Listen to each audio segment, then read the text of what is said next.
ساتھیوں آداب، آپ کا استقبال ہمارے چینل شمع اردو ہندی میں۔ آج ہم کریں گے NIOS کلاس 10 206 کا TMS سولو اردو میڈیم میں۔ تو پہلا سوال ہے، الف بھکتی تحریک کے بارے میں اپنے خیالات وضاحت کے ساتھ بتائیں۔ مصنف کے خیال میں ہندوستان کی اس ملی جلی تہذیب کی کن بنیادوں پر قائم رکھا جا سکتا ہے؟ تو اس کا جواب ہے کہ جب ہندوستان میں صرف مذہبی ظاہر داریوں اور رسم پرستوں یعنی رسم نبھانے والوں کو اصل مذہب سمجھا جانے لگا، تب وشنو تحریک شروع ہوئی، جسے بعد میں بھکتی تحریک کہا گیا۔ یہ تحریک تمام مذہب کے سچائیوں سے متاثر ہوئی اور کٹر پنتھ، ظاہر رواداریوں کی شدید مخالفت کی اور سبھی مذاہب کی سچائیوں کو پیش کیا۔ اس کے بعد دوسرا سوال ہے کہ ہندو مسلم اتحاد کے کن تہذیبی اداروں کو فروغ حاصل ہوا، وضاحت کریں۔ جواب ہے، ہندو مسلم اتحاد سے ہندوستان میں ایک ملی جلی تہذیب کی شروعات ہوئی اور زبان، موسیقی، ادب، مصوری اور فن تعمیر جیسی تہذیبی اداروں کو فروغ حاصل ہوا۔ تیسرا ہے، اس کا الف ہے، اڑی 48 برس بعد جب افسانہ بیان کرنے والا اپنی پچھلی بہار کی محبوبہ سے ملتا ہے تو کس غلط فہمی کا ازالہ ہوتا ہے، وضاحت کریں۔ اس کا جواب ہے کہ 48 برس بعد جب افسانہ بیان کرنے والا اپنی پچھلی محبوبہ سے ملتا ہے تو اسے پتہ چلتا ہے کہ جس مرد پر اسے شک کیا گیا تھا اس محبوبہ کا اپنا پرانا عاشق سمجھ لیا تھا، دراصل وہ اس محبوبہ کا سگا بھائی تھا جس کو وہ اپنے محبوب سے اپنے شوہر یعنی اس سے ملانے کے لیے روک لیا تھا۔ ٹھیک ہے۔ اس کے بعد چوتھا ہے، درج ذیل ڈرامے کے اجزائے ترکیبی کیا ہے، ہر ایک کے بارے میں 5 جملے لکھیں۔ تو اس کا الف ہے، پلاٹ کی کہانی، کردار، مکالمے، پیشکش۔ پلاٹ کی کہانی، الف کسی بھی ڈرامے کو پیش کرنے کے لیے پلاٹ یا کہانی کا ہونا ضروری ہے۔ پلاٹ یا کہانی چھوٹے ہونے چاہیے۔ پلاٹ کی خوبی ہے کہ وہ سچی ہوتی ہے۔ مدو مکالمے یعنی الفاظ ڈرامے کی اصل جان، مکالمے کے ذریعے میں ڈرامہ اپنی بات واضح کرتا ہے۔ مکالمے کے ڈرامے نگار کرداروں کو ابھارتا ہے۔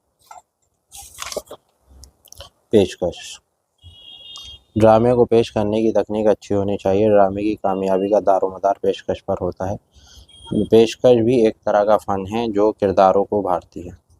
نظم شاعری میں شاعر نے کشمیر کی خوبصورتی کا نقشہ کس طرح کھینچا؟ شاعر نے کہا ہے، کشمیر ایک خوبصورت جگہ ہے جہاں چھوٹے بڑے بہار، جھیل، جھرنے، ندی نالے، پھولوں کی وادیاں، سرسبز شاداب میدان، جنگل، مختلف قسم کے درختوں اور میلوں کی پیٹرن، اس ہوا میں پھولوں کی خوشبو بسی ہوتی ہے جس سے دل کھل اٹھتا ہے۔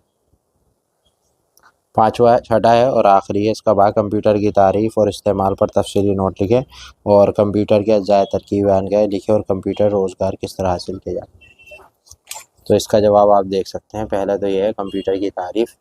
کمپیوٹر ایک ایسی بقائی الیکٹرونک متن ہے جو جوڑتا اور ہدایت کو محفوظ رکھتی ہے اور پلک جھپکتے اپنی ہدایت پر عمل کرتا ہے۔ ایبیکس کئی ممالک میں استعمال کیا جاتا ہے۔ ایبیکس چین، جاپان، کوریا، مشرق روس اور منگولیا میں استعمال ہے۔ بلیک کمپیوٹر کب اور کہاں کس نے ایجاد کیا؟ جواب، بلیک کمپیوٹر 1938 میں برلن میں ایجاد کیا۔ ریڈیو کو کون سے ایجاد کمپیوٹر کی صنعت میں برپا کیا؟ اس سے پہلے کیا استعمال؟ ٹرانسمیٹر کی ایجاد نے کمپیوٹر کی صنعت میں انقلاب برپا کر دیا۔ اس سے قبل ویکیوم والوں کا استعمال کیا جاتا تھا۔ اسی میں یہ ہندوستان میں کمپیوٹر 1960 کے قریب IBM کمپنی لائی۔ ٹھیک ہے۔ اس وقت ہندوستان میں 58 کمپیوٹر کی قیمت یادداشت اور پروسیس کے بارے میں بتایا۔ 15-20 ہزار روپے میں کمپیوٹر مل جاتا ہے جس کی یادداشت 140 سے 500 GB ہو سکتی ہے۔ اس میں پین اور یہ ساری چیزیں کر سکتے ہیں۔ ٹھیک ہے بھائی، کمپیوٹر کی اقسام تھی۔ کمپیوٹر کی اقسام کے بارے میں یہ جہاں سے یہاں تک یہ سارا لکھ لیجیے گا۔ ٹھیک ہے۔ PDF بھی لے سکتے ہیں مجھ سے آپ، اس کی PDF بھی ہے یہاں پہ۔ ماڈرن یا الیکٹرو، مائکرو فون، کیمرہ، یہ ساری چیزیں اس میں، کی بورڈ ہے اس کے اندر، ماؤس، یہ سب ساری چیزیں آپ کو اس کے اندر کیا کرنی ہے، لکھ دینی ہے۔ انگلی سے ماؤس کا بٹن دبائے، یہ ساری چیزیں۔ ٹیلی فون اینڈ ماڈرن، یہ سب چیزیں اس میں دے رکھی ہے، مائکرو فون۔ صحیح ہے۔ ڈیجیٹل کیمرہ، اس کے بارے میں دیکھ سکتے ہیں، ساری چیزیں۔ ٹھیک ہے، اور یہاں پہ یہ پوری بات جو ہے ختم ہو جاتی ہے۔ امید ہے کہ آپ کو سمجھ میں آیا تو ویڈیو کو لائک، شیئر، سبسکرائب کریں اور چینل سے جڑے رہیں۔ شکریہ۔